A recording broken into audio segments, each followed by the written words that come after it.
Kita sering salah paham, kaum muda disebut kaum milenial. Padahal ternyata Peristiwa itu diketahui ya dari kita mempelajari sejarah. Prabu Siliwangi, kalau kita kaji lebih lanjut, itu sudah masuk Islam.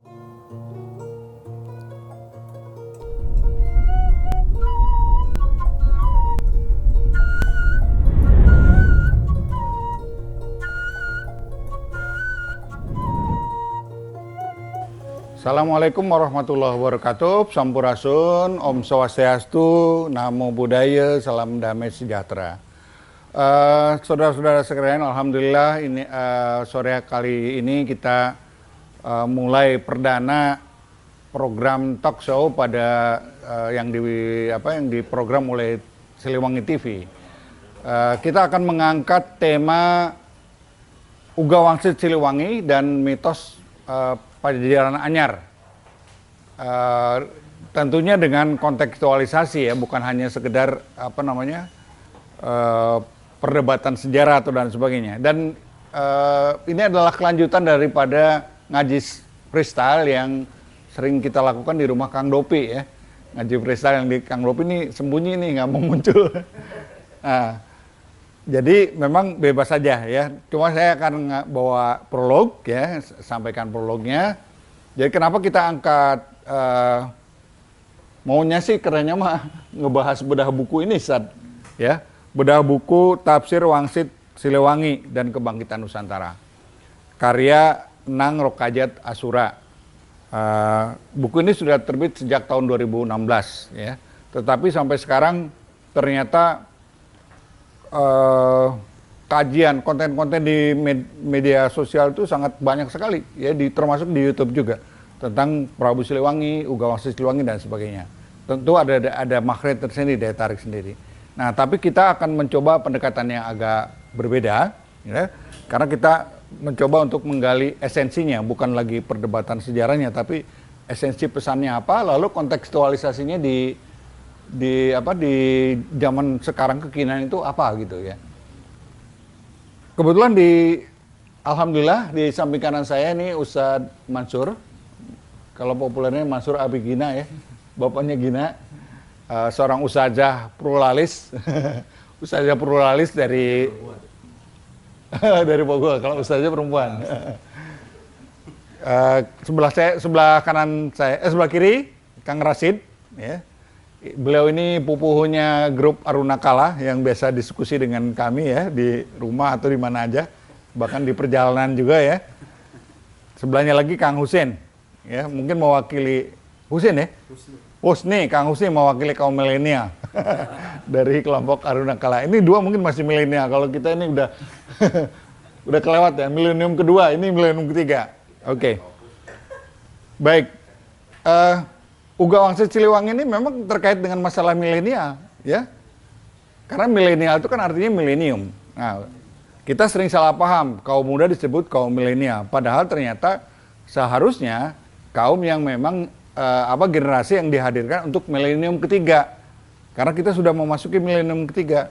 Ya, milenium ketiga itu adanya 2000 tahun sampai ke 3000 tahun, ya. 1000 tahun pertama disebut milenium pertama, 1000 tahun berikutnya sampai tahun 2000 itu adalah milenium kedua, dan sekarang kita memasuki milenium ketiga yang sudah berlanjut. Nah, persoalan zaman milenium ketiga ini sangat banyak sekali, baik nasional, global, dan lain sebagainya. Nah, oleh karena itu mungkin kita perlu sedikit kembali ke belakang, berkontemplasi, menguak sejarah para leluhur kita. Apa yang bisa diambil daripada sejarah itu ya, tentang Uga Wangsit Siliwangi. Saya rasa mungkin sebagian besar kita yang hadir di sini sudah sedikit paham lah ya, pernah mendengar Uga Wangsit Siliwangi, yaitu tentang pesan-pesan atau wasiat atau nasihat dari Eyang Prabu Surya Kencana ya, Siliwangi yang ke-8 bahkan ke-8 ya. Cucunya dari cucu atau cicit daripada Prabu Siliwangi Sri Baduga Maharaja yang kemudian berputra Walang Sungsang, Subang Larang, Walang Sungsang, kemudian Rara Santang dan Kian Santang ya. Yang selanjutnya melahirkan Sunan Gunung Jati ya, salah satu Wali Songo itu. Nah, sekarang apa yang menarik sebetulnya daripada Uga Wangsit Siliwangi ini? Kang Eka Enang Rokayat Asura dalam bukunya ini dia mengatakan bahwa ternyata apa yang ada di Uga Wangsit Siliwangi, walaupun ada banyak versi ya, Uga Wangsit Siliwangi itu ada sampai 3 versi yang menjadi rujukan Pak Enang Rokayat Asura ini. Itu ada 3 versi ya. Ada 3 versi. Versi Pantun Bogor yang berasal dari Pantun Bogor Ki Buyut Rambeng, kemudian versi Jagat Satru yang itu kemudian diteruskan oleh Ki Setiawan, Dharma Setiawan Natapraja, dan satu lagi versi Wahyu Wiwisana, wartawan Mangle pada tahun 60-an, temannya dari Ki Iwan ini. Ya. Nah, menurut Kang Eka ini, Kang Nang Rokayat Asura itu prediksi Prabu Siliwangi itu sudah banyak yang terjadi. Prediksi itu sudah banyak yang terjadi sehingga menimbulkan menimbulkan prasangka atau asumsi bahwa ternyata menurut sebagian orang Uga Wangsit Siliwangi itu bukan karya bukan tuturan daripada yang Prabu Siliwangi abad ke-15 ke-16 ya, tetapi bentukan zaman modern pasca kemerdekaan Republik Indonesia. Nah, di sini nanti kita akan coba diskusikan ya, tetapi kita tidak akan berdebat masalah kebenaran ininya. Kita coba ambil esensinya, ya. Apa sih sebenarnya yang penting, yang perlu kita terus gali, terutama untuk kaum generasi milenium ketiga, ya, anak-anak muda kita, ya. Tentunya masih ada hal yang bisa kita gali lagi. Saya tadi siang sebelum kesini itu coba rekam ya. Jadi dari naskah cerita Parahyangan Raja Pajajaran terakhir yaitu Nusa Mulia dalam Pustaka Wangsakerta dikenal dengan Raga Mulia Prabu Surya Kencana ya, yang berkuasa pada tahun 1567 sampai 1579. Nah, dia adalah merupakan pemimpin kerajaan Sunda Galuh terakhir ya. Prabu Raga Mulia Surya Kencana yang memimpin kerajaan Pajajaran Pakuan. Beliau terpaksa mengungsi ke Pulau Sari ya. Ini saya persingkat saja. Beliau terpaksa mengungsi ke Pulau Sari di daerah Banten karena sejak Prabu Surawisesa, yaitu putra dari Prabu Siliwangi kelima atau keberapa itu, Sri Baduga Maharaja yang namanya tertulis dalam prasasti batu tulis, beliau adalah Prabu Siliwangi yang sangat terkenal. Itu kemudian terjadi serangan, ya, terjadi serangan-serangan ke Pakuan Pajajaran yang dilakukan oleh kerajaan Kesultanan Demak, Cirebon dan Banten, ya. Nah, pada zaman Prabu Surawisesa ini banyak terjadi peperangan gitu ya, karena Pakuan Pajajaran bertahan. Tetapi yang menarik ini ya, peperangan itu kan sebetulnya bukan masalah agama ya, bukan masalah agama. Awalnya kan seolah-olah karena Prabu Siliwangi tidak mau masuk Islam, dia dikejar-kejar oleh putranya Kian Santang gitu kan, cerita hoaxnya begitu ya. Padahal ternyata Prabu Siliwangi kalau kita kaji lebih lanjut itu sudah masuk Islam bahkan ketika beliau mau melamar ibunya Kian Santang, yaitu Rara Santang, seorang santriwati di Syekh Kuro di Karawang ya. Nah, kalau saya melihat sebetulnya ini adalah ekses ya, serbuan kerajaan Mataram, Demak ya, Mataram Demak, kemudian Cirebon dan Kesultanan Banten ya, kepada kerajaan Pakuan Pajajaran. Ini adalah efek daripada masalah global, ya. Karena apa?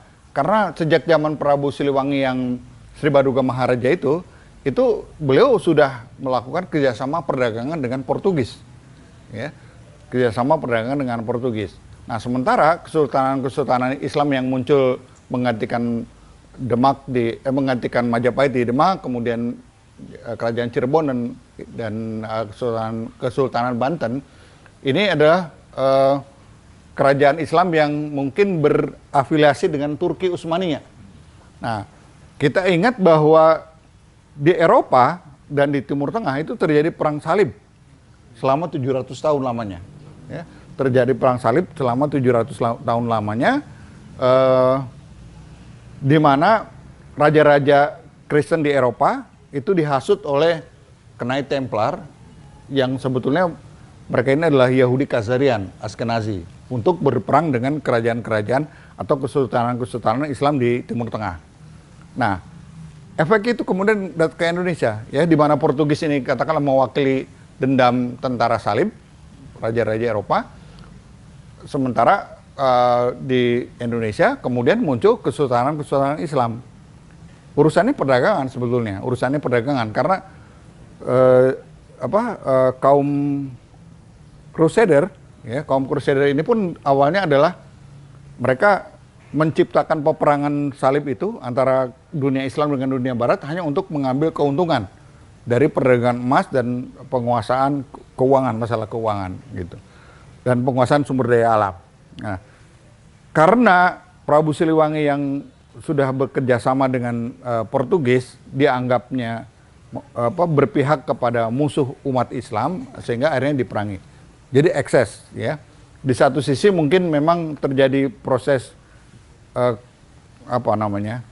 peralihan dari kerajaan-kerajaan Hindu kepada kerajaan Islam.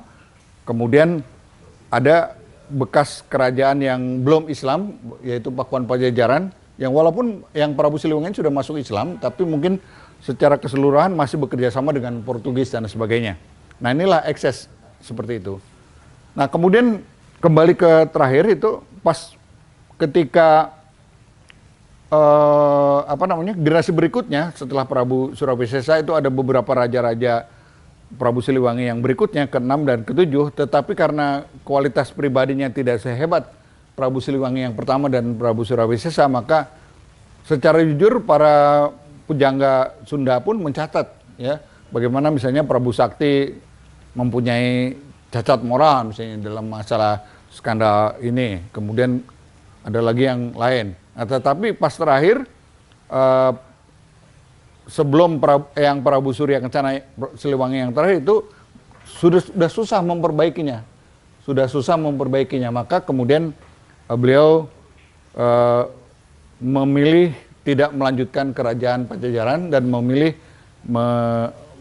hijrah, moksa, ya, bahkan tadinya beliau pergi ke selatan itu ingin menyeberang Samudra Hindia ke Pulau Christmas yang disebut Nusa Larang pada waktu itu, ya, tetapi karena tidak memungkinkan karena cuaca yang begitu membahayakan, akhirnya beliau menyampaikan Uga Wangsit Siliwangi ini. Dan Uga Wangsit Siliwangi ini didengar oleh 3 orang sahabatnya. Makanya ada 3 versi tentang Uga Wangsit Siliwangi ini. Nah, salah satu yang menjadi inti adalah bahwa yang Prabu Siliwangi yang terakhir yaitu Surya Kencana itu tidak ingin membawa rakyat Pajajaran ke dalam penderitaan dan kesengsaraan.